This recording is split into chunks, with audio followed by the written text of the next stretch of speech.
বন্ধুরা, কেমন আছো তোমরা? আশা করি ভালো আছো। আমি কিন্তু একদমই ভালো নেই এখন। কেন জানো? এক গাদা জামা প্যান্ট কাচতে হয়েছে আজকে আমার, কারণ যেহেতু আজকে শুক্রবারের দিন তোমরা জানো আমি জামা প্যান্ট কাচি।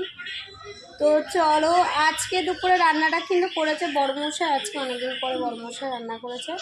তো আমি যেহেতু কাপড় কাচ্ছিলাম আর বড়মশাই রান্না করছিল। তো চলো দেখো কী রান্না করেছে। আর তোমরা অবশ্যই কিন্তু দুপুরবেলা সবাই খাওয়া দাওয়া করে নিও। তো নিশ্চয়ই তোমাদের খাওয়া দাওয়া হয়ে গেছে আশা করি। আমি জামা প্যান্ট কেচে ছাদে মেলে দিয়ে জাস্ট এসে বসেছি, রোদের জন্য হাঁপিয়ে গেছে বলে একটু বসে দিচ্ছি।